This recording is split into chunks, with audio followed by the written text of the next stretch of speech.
Wah, sama bro, kita lanjutkan lagi ya cerita tentang Ken Katagiri. Di situ Ken Katagiri ingat tentang seorang kakek yang ditemuinya sedang berdiri diam di atas jembatan. Ketika disapa sama Ken, si kakek malah bertanya, "Di mana rumahku ya?" Ken pun jadi bingung, dan pas mau diantar ke pos polisi, si kakek malah udah jalan sendiri, muter-muter ke segala arah. Jadi si Ken Katagiri menemaninya terus sampai mereka bertemu seorang wanita yang sedang mencari si kakek. Wanita itu adalah ibu dari Muramasa yang cerita kalau bocah yang menolong si kakek mukanya penuh perban dengan rambut aneh. "Kakekku meninggal akhir tahun kemarin, tapi sejak hari itu nama Katagiri Ken terus selalu kuingat." Muramasa bilang kalau Ken bukan orang yang menyedihkan ataupun pengecut. Muramasa bilang cuma perlu menjadikan nama julukannya jadi benar-benar ditakuti. "Kita akan mengklaim susuran sebagai milik kita dan meraih puncak," seru Muramasa dengan semangat. Awalnya Ken tertegun mendengar ide tersebut, lalu keduanya pun tertawa bersama.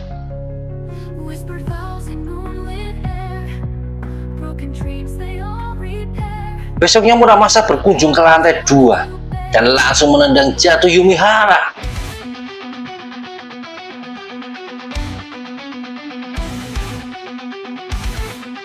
"Kudengar kau mengajar temanku ya, pencuri brengsek," kata Muramasa, lalu dia langsung menghajar tanpa ampun. Semua murid kelas 2 yang melihat cuma bisa berkeringat dingin melihat Yumihara sampai terkapar tak berdaya. Ken kaget mendengar Muramasa membalas Yumihara.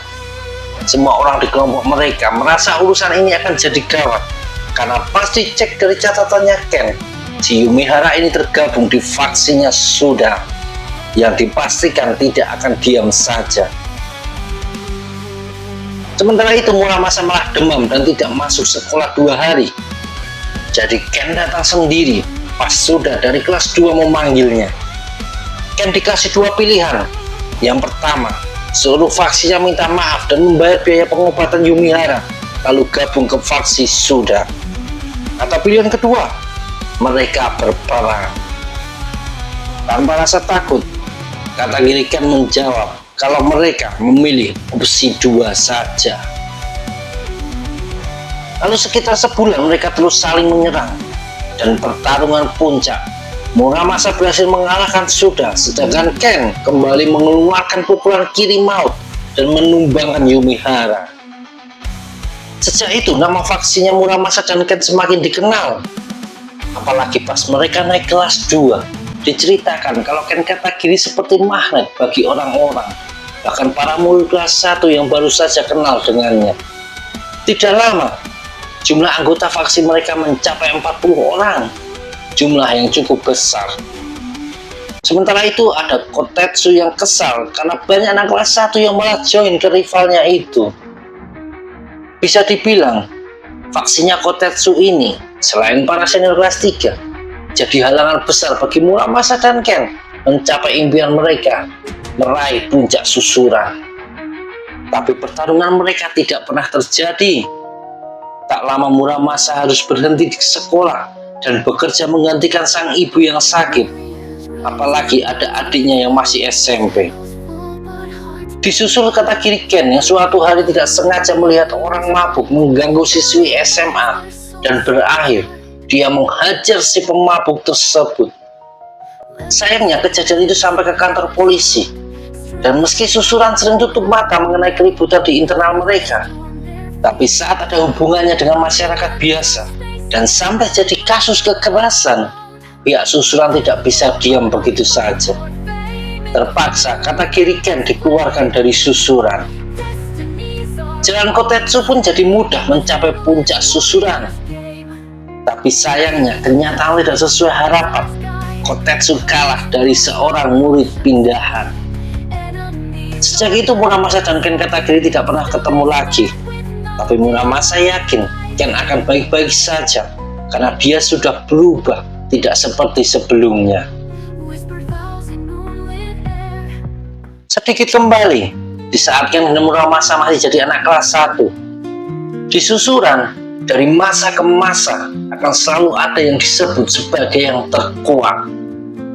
Dan saat itu Dejima menginfokan tentang seseorang itu bernama Momoyama Michio dari kelas 2A. Menurut cerita Dejima, tidak ada anak kelas 2 dan anak kelas 3 yang berani melawannya duel 1 lawan 1. Pernah Momoyama duel sama senior kelas 3, Horino Uchi, pemimpin faksi terbesar di susuran kala itu.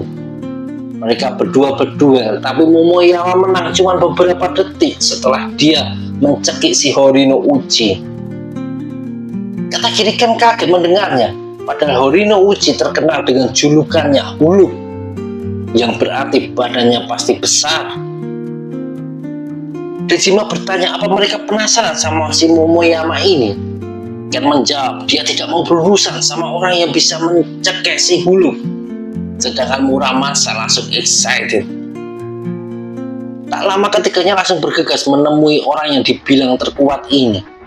Momoyama sedang menikmati telur rebus pas ketiganya sampai. Muramasa langsung maju. Namaku Muramasa Masato, kelas 1. Kudengar kau tawaran terbaik yang ada di susuran. Momoyama menatap tajam ketiganya lalu berdiri. Terus apa yang kalian mau?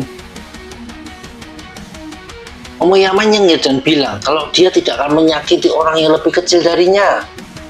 Dejima langsung merendahkan badannya dan Ken berpikir buat mengatai Momoyama kalau dia lebih pendek dari Ken. Tapi tentu itu cuma di benaknya saja. Tapi sebaliknya, Muramasa malah tertawa keras dan bilang, "Kupikir kau harus pakai kacamata. Kau lebih pendek dariku tahu." Momoyama tertawa mendengarnya, tapi langsung mencekik Muramasa. Ken menyebut gerakan itu sebagai cut. Tidak sampai 5 detik, Muramasa langsung pingsan. Tapi sialnya, Momoyama tidak berhenti. Dia meninju muka Ken dan melemparkan Dejima melayang 8 meter jauhnya. Tidak kapok, besoknya Muramasa kembali mendatangi Momoyama. Dia memaksa Ken ikut dan juga Goro karena Dejima sudah tidak mau lagi ketemu sama Momoyama. Muramasa dipukul sampai terlempar jauh. Goro kena tandukan kepala sampai pingsan dan Ken kena gak sampai pingsan kayak Muramasa kemarin. Ronde kedua sudah cukup bikin Muramasa kapok dan yakin kalau Momoyama bukanlah manusia. Mereka menjuluki si Momoyama ini dengan sebutan Chobel dan memutuskan tidak mau ketemu dan juga berurusan sama si Chobel ini. Tapi nasib buruk selalu saja mendatangi mereka. Seperti saat Muramasa dan yang lainnya sedang bermain sepak bola, malah sebuah tendangan dari Muramasa membuat bola melayang dan mengenai kepala Chobel. Terus pas main kasti, bolanya malah mengenai hidung Chobel. Juga pas Ken dan Muramasa iseng mengambil satu dari beberapa sepeda yang terparkir, dan yang mereka ambil malah punya si Chobel ini. Setiap kejadian tadi berakhir dengan mereka kena kak dari kakak kelas mereka itu. Sedang Dejima tidak pernah, karena dia selalu ngasih telur rebus ke Chobel dan punya hubungan baik. Lain lagi dengan Kotetsu, dia malah pernah digat sampai 4 kali. Sampai di tahun mereka sudah kelas 2 dan Chobel jadi senior. Suatu hari 3 orang dari faksinya Muramasa berkelahi sama siswa sekolah lain di toilet stasiun dan berhasil menghajar lawan mereka. Masalahnya, lawan mereka itu dari sekolah Hosen dan jelas tidak akan selesai begitu saja. Hari berikutnya, Ken dan Muramasa dikepung sama beberapa pasukan gundul di jalanan. Mereka diajak pergi menuju ke sebuah taman. Di situ sudah ada Yoshiaki, leader kelas 2 Hosen, yang digadang-gadang jadi next boss Hosen. Yoshiaki ternyata kenal sama Kotetsu dan merasa kalau Muramasa ini pasti kuat karena bisa jadi saingannya Kotetsu. Dan situasi jadi panas pas Yoshiaki malah ngatain Muramasa sangat pendek. Keduanya langsung saling berhadapan dan bersiap buat berduel. Tak diduga kulit pisang yang dilempar Yoshiaki malah mendarat di kepala seseorang yang tak lain adalah Chobel. Ken dan Muramasa langsung berkeringat dingin, sedangkan salah satu orang Hosen malah mendekatinya. Tanpa apa-apa, Chobel memukul perutnya, lalu meraih pergelangan kaki orang tersebut dan melemparkannya melayang jauh. Tidak mundur, Yoshiaki malah menyuruh orang-orangnya maju menyerang, dan hasilnya sudah pasti jelas. Ken berteriak ke Yoshiaki yang bingung, karena kau temannya Kotetsu, aku kasih nasihat, pergilah sebelum digag olehnya. Dia adalah Momoyama Michio, salah satu senior kami. Ternyata bahkan di Hosen nama Momoyama ditakuti. Tapi Yoshiaki malah bersemangat buat menjajal kekuatannya. Dia langsung maju menyerang. Tapi tinju yang menghantam muka Chobel bahkan tidak bisa membuatnya bergerak sedikit pun. Saat itulah dia kena gag sama Chobel. Dan Yoshiaki berakhir pingsan. Muramasa berlari kabur sedangkan Ken masih diam tak bergerak. Dia bertemu tatapan sama Chobel yang juga cuma berdiri tidak ngomong apa-apa. Lalu tiba hari di mana Ken dikeluarkan dari susuran. Di hari terakhir itu, Ken melihat Chobel berdiri dari lantai atas memandangi kepergiannya. Ken lalu membungkuk dan memberi hormat ke kakak kelasnya itu. Menurut Ken, si Chobel ini sebenarnya peduli sama mereka. Kayak saat urusan sama Hosen yang lalu, Ken merasa kalau Chobel sengaja datang buat menolong.